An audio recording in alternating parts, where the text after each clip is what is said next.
Salut tout le monde, aujourd'hui on va parler du Voyager Medium Point Tanto de Cold Steel.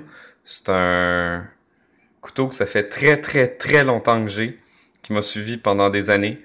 Ça a été mon premier couteau EDC. Je l'ai adoré pour plusieurs raisons que je vais mentionner dans cette vidéo. Dans le fond, c'est un couteau qui fait 7,25 pouces de longueur totale, avec une longueur de 4 pouces d'un coup qui est fermé. Il pèse 3,1 onces et la lame. La lame a un tranchant total de 3 pouces. C'est, comme je l'ai dit tantôt, une pointe Tanto avec un auto grind ici puis un flat ground saber ground ici. Elle est faite en OS 8. L'original est en stonewash. On peut voir un petit peu le stonewash passer à travers, mais il était vraiment trop usé. Puis il commençait à avoir des rust spots. Donc j'ai mis une couche de spray paint noir que j'aurais dû refaire avec le temps parce que c'est beaucoup trop usé. L'épaisseur de la lame, 3 mm. Sur un petit couteau comme ça, c'est très épais, ça va être très solide. Une pointe relativement aiguë pour l'épaisseur de la lame. C'est une pointe très forte, n'ayez pas peur de briser ça du tout. J'ai le type de Tanto de Cold Steel sont vraiment exceptionnels. La deuxième pointe ici, au combat, peut faire des très bons dommages sans avoir à se compromettre et faire un trust. Les studs sont parfaits. C'est les vieux studs de Cold Steel qui étaient aussi larges d'un côté que de l'autre. Donc, c'est quand même intéressant de pouvoir l'ouvrir également des deux côtés. C'est un petit peu moins confortable du côté où il y a la vis ici, mais tout de même, ça reste ouvrable. Les handles sont faits en Groove X, qu'ils appellent, c'est un genre de plastique avec qui est un peu grippy.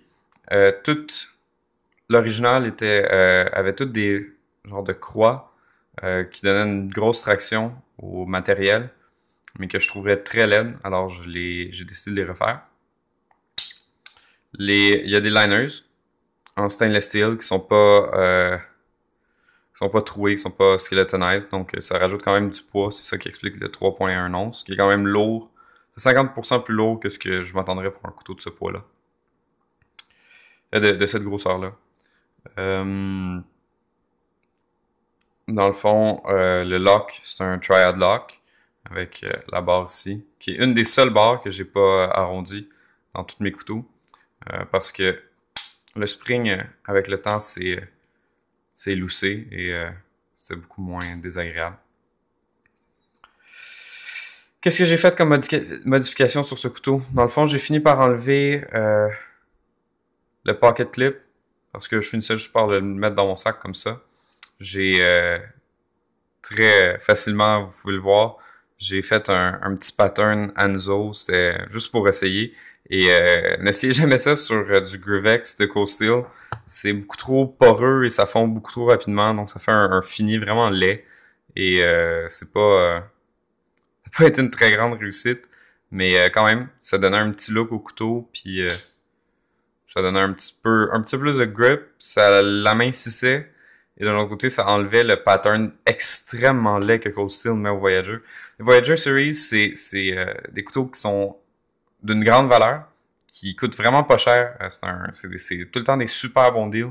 Mais j'aime beaucoup trop l'esthétisme chez mes couteaux pour accepter le pattern qu'ils mettent sur leurs scales des Voyager. Je trouve ça vraiment trop laid. Alors, la modification se fait vraiment bien. Si vous avez faites juste défaire les handles, puis si vous avez un petit outil rotatif, un Dremel, là, ça va super bien. Sinon, ce que vous pouvez faire, moi, ce que je fais, c'est sur une perceuse à colonne, vous mettez un bit d'outil rotatif de Dremel. Comme ça, vous avez vos deux mains pour travailler sur le Dremel qui descend comme ça.